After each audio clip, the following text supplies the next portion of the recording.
ನವರಾತ್ರಿ 6ನೇ ದಿನ ಕಾತ್ಯಾಯಿನಿ ಪೂಜೆ ಮಹತ್ವ ಮುಹೂರ್ತ ನೈವೇದ್ಯ ಪರಿಹಾರ ಮಂತ್ರ. ದುರ್ಗಾದೇವಿಯ ನವರಾತ್ರಿ ಹಬ್ಬವನ್ನು ದೇಶದಾದ್ಯಂತ ವಿಜೃಂಭಣೆಯಿಂದ ಆಚರಿಸಲಾಗುತ್ತದೆ. ನವರಾತ್ರಿಯೆಂದು ವಿಧಿವಿಧಾನಗಳ ಪ್ರಕಾರ ಮಾತೆಯನ್ನು ಪೂಜಿಸಿದರೆ ದುರ್ಗೆಯ ಆಶೀರ್ವಾದ ಇಡೀ ಕುಟುಂಬದ ಮೇಲೆ ಇರುತ್ತದೆ ಎಂಬ ನಂಬಿಕೆ ಇದೆ. ಹಾಗಾಗಿ ಈ 9 ದಿನ ದುರ್ಗಾದೇವಿಯನ್ನು ವಿವಿಧ ರೂಪಗಳನ್ನು ಪೂಜಿಸಲಾಗುತ್ತದೆ. ದುರ್ಗಾದೇವಿಯ 9 ರೂಪಗಳಲ್ಲಿ ಕಾತ್ಯಾಯಿನಿ ಒಬ್ಬಳು. ನವರಾತ್ರಿ 6ನೇ ದಿನ ಕಾತ್ಯಾಯಿನಿಯನ್ನು ಪೂಜಿಸಲಾಗುತ್ತದೆ. ಸಿಂಹದ ಮೇಲೆ ಸವಾರಿ ಮಾಡುವ ಮತ್ತು ಕಮಲದ ಹೂವು, ಖಡ್ಗ ಮತ್ತು ಶಿವನ ತ್ರಿಶೂಲ ಸೇರಿದಂತೆ ಬಹು ಆಯುಧಗಳನ್ನು ಹೊಂದಿರುವ ಕಾತ್ಯಾಯಿನಿಯನ್ನು ಭಕ್ತಿಯಿಂದ ಇಂದು ಅಕ್ಟೋಬರ್ 8 ಪೂಜಿಸಲಾಗುತ್ತದೆ. ಕಾತ್ಯಾಯಿನಿ ಮಾತೆಯ ಪುರಾಣ, ಪೂಜೆ ವಿಧಿ ಮತ್ತು ಮಂತ್ರದ ಬಗ್ಗೆ ನೀವು ತಿಳಿದುಕೊಳ್ಳಬೇಕಾದ ಎಲ್ಲ ಮಾಹಿತಿ ಇಲ್ಲಿದೆ. ನವರಾತ್ರಿ 6ನೇ ಕಾತ್ಯಾಯಿನಿ ದೇವಿಯ ರೂಪದಲ್ಲಿ ದುರ್ಗಾದೇವಿಯನ್ನು ಪೂಜಿಸಲಾಗುತ್ತದೆ. ದುರ್ಗಾದೇವಿಯ ಉಗ್ರ ಯುಹೋದ ಅವತಾರ ಇದಾಗಿದ್ದು ಸಿಂಹದ ಮೇಲೆ ಸವಾರಿ ಮಾಡುವ ಮಹಿಷಾಸುರ ಮರ್ದಿನಿಯಾಗಿ ಆರಾಧಿಸಲ್ಪಡುತ್ತಾಳೆ. ಷಷ್ಠಿಯಂದು ಕಮಲದ ಹೂವು ಮತ್ತು ಖಡ್ಗ ಮತ್ತು ಶಿವನ ತ್ರಿಶೂಲ ಸೇರಿದಂತೆ ಬಹು ಆಯುಧಗಳನ್ನು ಹಿಡಿದಿರುವ ಈ ದೇವಿಗೆ ಪೂಜಿಸಲಾಗುತ್ತದೆ. ಕಾತ್ಯಾಯಿನಿ ಚತುರ್ಭುಜದ ದೇವಿ. ಒಂದು ತೋಳಿನಲ್ಲಿ ಖಡ್ಗ, ಇನ್ನೊಂದು ಹೂವು, 3ನೇ ಕೈ ಅಭಯ ಮುದ್ರೆ, 4ನೇ ಕೈ ವರಪ್ರದವಾಗಿ ಗೋಚರಿಸಿದೆ. ಇದು ಭಕ್ತರ ಭಯ ಹೋಗಲಾಡಿಸುವ ರೂಪವಾಗಿದ್ದು ಅವರಿಗೆ ಅಭಯದ ವರದ ನೀಡುವಂತೆ ದೇವಿ ಗೋಚರಿಸಿದ್ದಾಳೆ. ತಾಯಿ ಕಾತ್ಯಾಯಿನಿ ಪ್ರಭಾವವು ಕುಂಡಲಿನಿಯ ಆಗ್ನೇಯಚಕ್ರದಲ್ಲಿ ಕಂಡುಬರುತ್ತದೆ. ತಮ್ಮ ದಾಂಪತ್ಯದಲ್ಲಿ ಅಡೆತಡೆಗಳನ್ನು ಎದುರಿಸುತ್ತಿರುವವರು ತಾಯಿ ಕಾತ್ಯಾಯಿನಿಯನ್ನು ಪೂಜಿಸುತ್ತಾರೆ. ದೇವಿ ಭಾಗವತ ಪುರಾಣದಲ್ಲಿ ಕಾತ್ಯಾಯಿನಿ ಋಷಿಯು ತಾಯಿ ಆದಿಶಕ್ತಿಯ ಮಹಾನ್ ಭಕ್ತ ಎಂದು ಉಲ್ಲೇಖಿಸಲಾಗಿದೆ. ದೇವಿಯು ತನ್ನ ಮನೆಯಲ್ಲಿ ಮಗಳ ರೂಪದಲ್ಲಿ ಹುಟ್ಟಲಿ ಎಂದು ಆ ಋಷಿ ಬೇಡಿಕೊಂಡಿದ್ದ. ಇದಕ್ಕಾಗಿ ಋಷಿ ಕಾತ್ಯಾಯನನು ವರ್ಷಗಳ ಕಾಲ ಕಠಿಣ ತಪಸ್ಸು ಮಾಡಿದ್ದ. ಕಾತ್ಯಾಯನ ಋಷಿಯ ಕಠಿಣ ತಪಸ್ಸಿಗೆ ಒಲಿದ ಆದಿಶಕ್ತಿ ಆತನಿಗಾಗಿ ಮಗಳಾಗಿ ಕಾಣಿಸಿಕೊಂಡಳು. ಆಗ ಕಾತ್ಯಾಯನ ಋಷಿಯ ಮೊದಲ ಬಾರಿಗೆ ಕಾತ್ಯಾಯಿನಿ ಪೂಜೆ ನಡೆಸಿದರು.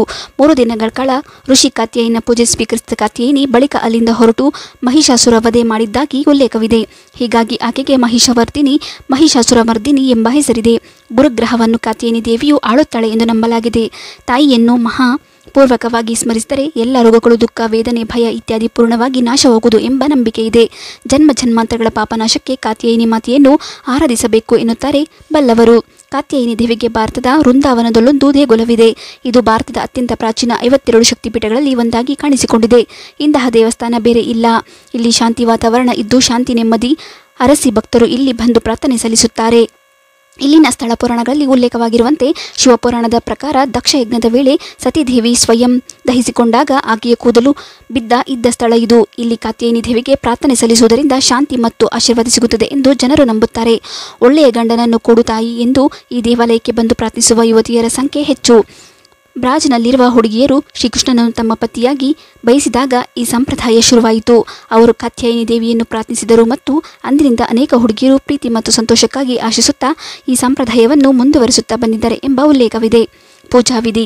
ಕಾತ್ಯಾಯಿನಿ ಮಾತೆಯ ಆರಾಧನೆಯ 6ನೇ ದಿನದಂದು ಭಕ್ತರು ಬೆಳಗ್ಗೆ ಸೂರ್ಯೋದಯಕ್ಕೂ ಮುನ್ನ ಎದ್ದು ಸ್ನಾನ ಮಾಡಬೇಕು. ಆಚರಣೆಯನ್ನು ಮಾಡುವ ಮೊದಲು ಶುದ್ಧವಾದ ಬಟ್ಟೆಗಳನ್ನು ಧರಿಸಬೇಕು. ಮಾ ಕಾತ್ಯಾಯಿನಿಗೆ ತಾಜಾ ಹೂಗಳು, ವಿಶೇಷವಾಗಿ ಕಮಲ ಅರ್ಪಿಸುವುದು ಒಳ್ಳೆಯ ಶಕುನ ಎಂದು ಪರಿಗಣಿಸಲಾಗುತ್ತದೆ. ಭಕ್ತರು ನಂತರ ಮಂತ್ರಗಳನ್ನು ಪಠಿಸಬಹುದು ಮತ್ತು ಆಚರಣೆಯನ್ನು ಪೂರ್ಣಗೊಳಿಸಲು ಪ್ರಾರ್ಥನೆಗಳನ್ನು ಓದಬಹುದು. ಕಾತ್ಯಾಯಿನಿ ಪೂಜೆಯ ಮಹತ್ವ. ನವರಾತ್ರಿಯ 6ನೇ ದಿನದಂದು ವೈವಾಹಿಕ ಸಂಕಟಗಳನ್ನು ಪರಿಹರಿಸಲು ಭಕ್ತರು ಮಾ ಕಾತ್ಯಾಯಿನಿಯನ್ನು ಪೂಜಿಸುತ್ತಾರೆ. ಅವಿವಾಹಿತ ಹುಡುಗಿಯರು ತಮ್ಮ ಜೀವನದಲ್ಲಿ ಪರಿಪೂರ್ಣ ಶಾಂತಿ ನೆಲೆಸಲು ಮಾ ಕಾತ್ಯಾಯಿನಿ ಪೂಜೆಯನ್ನು ಮಾಡಲು ಸಲಹೆ ನೀಡಲಾಗುತ್ತದೆ. ಇದರ ಜೊತೆಯಲ್ಲಿ ಮಾ ಕಾತ್ಯಾಯಿನಿ ವೈವಾಹಿಕ ಸಮಸ್ಯೆಗಳನ್ನು ಪರಿಹರಿಸುವುದು ಮಾತ್ರವಲ್ಲದೆ ಒಬ್ಬರ ಯಶಸ್ಸಿನ ಹಾದಿಯಲ್ಲಿ ನಿಂತಿರುವ ಎಲ್ಲ ಅಡೆತಡೆಗಳನ್ನು ನಿವಾರಿಸಲು ಸಹಾಯ ಮಾಡುತ್ತಾಳೆ ಮತ್ತು ಭಕ್ತರಿಗೆ ಅದೃಷ್ಟವನ್ನು ನೀಡುತ್ತಾಳೆ ಎಂದು ಪುರಾಣಗಳು ಹೇಳುತ್ತವೆ. ಕಾತ್ಯಾಯಿನಿಯ ದಂತಕಥೆ. ಧಾರ್ಮಿಕ ಪುರಾಣಗಳ ಪ್ರಕಾರ ಕಾತ್ಯಾಯಿನಿಯು ದೇವಿಗಳ ಸಂಯೋಜಿತ ಶಕ್ತಿಗಳಿಂದ ಹುಟ್ಟಿದಳು. 1000 ಸೂರ್ಯರು, 3 ಕಣ್ಣುಗಳು, ಕಪ್ಪು ಕೂದಲು ಮತ್ತು ಬಹು ಕೈಗಳ ಶಕ್ತಿಯೊಂದಿಗೆ ಕಾತ್ಯಾಯಿನಿ ದೇವಿಯು ಮಹಿಷಾಸುರ ಎಂಬ ರಾಕ್ಷಸನನ್ನು ವಧಿಸಲು ಭೂಮಿಗೆ ಇಳಿದಳು. ಎಡಗೈಯಲ್ಲಿ ಖಡ್ಗ ಮತ್ತು ಕಮಲದ ಹೂವನ್ನು ಹಿಡಿದು ಬಲಗೈಯಲ್ಲಿ ಅಭಯ ಮತ್ತು ವರದ ಮುದ್ರೆಗಳನ್ನು ಹಿಡಿದುಕೊಂಡು ಸಿಂಹದ ಮೇಲೆ ಸವಾರಿ ಮಾಡುತ್ತಿರುವುದನ್ನು ಕಾಣಬಹುದು. ಮಾ ಕಾತ್ಯಾಯಿನಿಯನ್ನು ದುಷ್ಟನಾಶಕೆ ಎಂದು ಹೇಳಲಾಗುತ್ತದೆ. ಹಿಂದೂ ಧರ್ಮದಲ್ಲಿ ಮಹಿಷಾಸುರ ಶಕ್ತಿಯುತ ಅರ್ಧ ಮಾನವ ಅರ್ಧ ಎಮ್ಮೆ ರೂಪ ಹೊಂದಿದ್ದ ರಾಕ್ಷಸನಾಗಿದ್ದ. ಅವನು ತನ್ನ ಆಕಾರವನ್ನು ಬದಲಾಯಿಸುವ ಸಾಮರ್ಥ್ಯವನ್ನು ದುಷ್ಟ ರೀತಿಯಲ್ಲಿ ಬಳಸಿದ್ದನು. ಅವನ ತಿರುಚಿದ ಮಾರ್ಗದಿಂದ ಕೋಪಗೊಂಡ ಎಲ್ಲ ದೇವರುಗಳು ಮಾ ಕಾತ್ಯಾಯಿನಿಯನ್ನು ರಚಿಸಲು ತಮ್ಮ ಶಕ್ತಿಯನ್ನು ಒಗ್ಗೂಡಿಸಿದರು. ಪುರಾಣಗಳ ಪ್ರಕಾರ ದೇವತೆಗಳು ರಾಕ್ಷಸ ಮಹಿಷಾಸುರ ಮತ್ತು ಅವನ ದುಷ್ಕರ್ಯಗಳ ಮೇಲೆ ಕೋಪಗೊಂಡು ತಮ್ಮ ಸಂಯೋಜಿತ ಶಕ್ತಿಯಿಂದ ಮಾ ಕಾತ್ಯಾಯಿನಿಯನ್ನು ರಚಿಸಲು ಒಟ್ಟಾಗಿ ಸೇರಿಕೊಂಡರು. ಅವರು ತಮ್ಮ ರೂಪವನ್ನು ಶಕ್ತಿಯ ಕಿರಣಗಳಾಗಿ ಗೋಚರಿಸುವಂತೆ ಮಾಡಿದರು. ಅದು ಕಾತ್ಯಾಯಿನ ಋಷಿಗಳ ಆಶ್ರಮದಲ್ಲಿ ಗಟ್ಟಿಯಾಗುತ್ತದೆ. ನಂತರ ಅದಕ್ಕೆ ಅವರಿಂದ ಸರಿಯಾದ ರೂಪವನ್ನು ನೀಡಲಾಯಿತು. ಆದ್ದರಿಂದ ಮಾದುರ್ಗೆಯ ಅವತಾರವನ್ನು ಕಾತ್ಯಾಯಿನಿ ಅಥವಾ ಕಾತ್ಯಾಯನ ಮಗಳು ಎಂದು ಕರೆಯುತ್ತಾರೆ. ಶಿವನು ಅವಳಿಗೆ ತ್ರಿಶೂಲವನ್ನು ಕೊಟ್ಟರೆ, ಭಗವಾನ್ ವಿಷ್ಣುವು ಸುದರ್ಶನ ಚಕ್ರವನ್ನು, ಅಂಗಿ ದೇವನು ಬಾಣವನ್ನು, ವಾಯುದೇವನು ಬಿಲ್ಲು, ಇಂದ್ರದೇವನು ಗುಡುಗು, ಬ್ರಹ್ಮದೇವನು ನೀರಿನ ಪಾತ್ರೆಯೊಂದಿಗೆ ರುದ್ರಾಕ್ಷ ಇತ್ಯಾದಿಗಳನ್ನು ನೀಡಲಾಯಿತು. ದೇವಿ ಮತ್ತು ರಾಕ್ಷಸನ ನಡುವಿನ ಯುದ್ಧ ನಡೆದು ರಾಕ್ಷಸನನ್ನು ಕಾತ್ಯಾಯಿನಿ ಸಂಹರಿಸಿದಳು. ಇದನ್ನು ಕೆಟ್ಟದ ಮೇಲೆ ಒಳ್ಳೆಯದರ ವಿಜಯ ಎಂದು ಗುರುತಿಸಲಾಗುತ್ತದೆ. ಕಾತ್ಯಾಯಿನಿಗಳ ಮಂತ್ರಗಳು. ಓಂ ದೇವಿ ಕಾತ್ಯಾಯಿನಿ ನಮಃ. ಯಾ ದೇವಿ ಸರ್ವಭೂತೇಷು ಮಾ ಕಾತ್ಯಾಯಿನಿ ರೂಪೇಣ ಸಂಸ್ಥಿತಾ. ನಮಸ್ತೆ ನಮಸ್ತೆ ನಮಸ್ತತೆ ನಮೋ ನಮಃ. ಚಂದ್ರಹಾಜೋಜವಾಲಕಾರ ಶಾರ್ಧೂಲರವರ ವಾಹನ ಕಾತ್ಯಾಯಿನಿ ಶುಭಂ ದದ್ಯ ದೇವಿ ದಾನವ ಘಾತಿನಿ. ಮಾ ಕಾತ್ಯಾಯಿನಿಗೆ ಭೋಗನಲ್ಲಿ ಜೇನುತುಪ್ಪವನ್ನು ಅರ್ಪಿಸುವುದು ಒಳ್ಳೆಯದು ಎಂದು ನಂಬಲಾಗಿದೆ. ಹಾಗೂ ಈ ದಿನ ತಾಯಿಗೆ ಸೊರೆಕಾಯಿ ಕಡುಬು ಮತ್ತು ಜೇನುತುಪ್ಪವನ್ನು ಅರ್ಪಿಸಿ. ಮಾ ಕಾತ್ಯಾಯಿನಿಗೆ ವೀಳ್ಯದೆಲೆ ನೈವೇದ್ಯ ತಪ್ಪದೆ ಅರ್ಪಿಸಬೇಕು.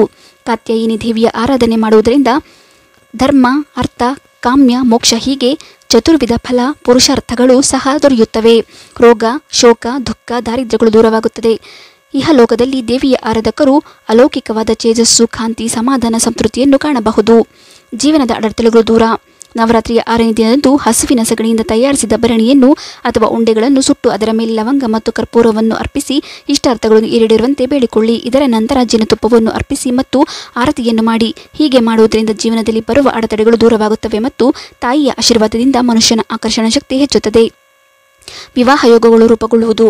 ಅವಿವಾಹಿತರು ಅಥವಾ ವಿವಾಹದ ವಿಚಾರದಲ್ಲಿ ಸಮಸ್ಯೆಗಳು ಎದುರಿಸುತ್ತಿರುವವರು ಕಾತ್ಯಾಯಿನಿ ಮಾತೆಯನ್ನು ವಿಧಿವತ್ತಾಗಿ ಪೂಜಿಸಲೇಬೇಕು. ಇದಕ್ಕಾಗಿ ಅಮ್ಮನವರ ದೇವಸ್ಥಾನದಲ್ಲಿ ಮೇಕಪ್ ಮತ್ತು ಪೂಜೆಗೆ ಸಂಬಂಧಿಸಿದ ವಸ್ತುಗಳನ್ನು ದಾನ ಮಾಡಿ ತಾಯಿಯನ್ನು ಪ್ರಾರ್ಥಿಸಿ.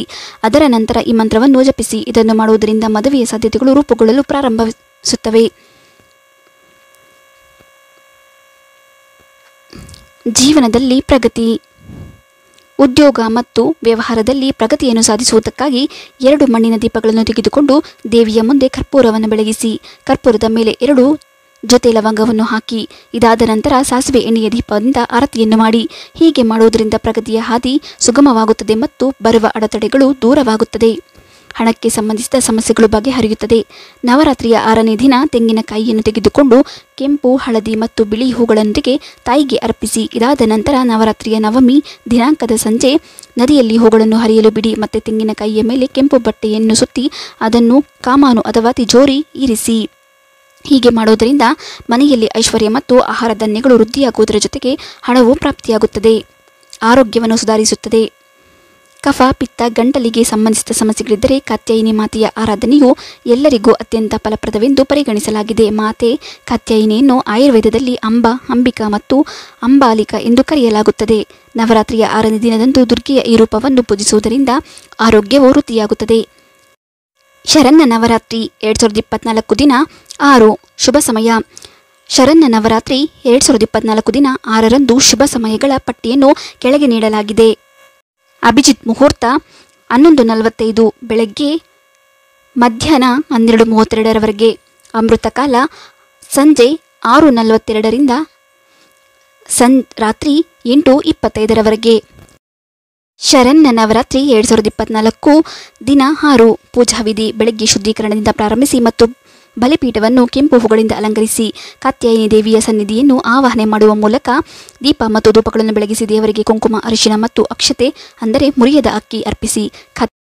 ಓಂ ದೇವಿ ಕಾತ್ಯಾಯಿನಿ ವಿದ್ಮಹೆ ಕನ್ಯಾಕುಮಾರಿ ಧೀಮಹಿ ತನ್ನೋ ಕಾತ್ಯಾಯಿನಿ ಪ್ರಚೋದಯಾತ್.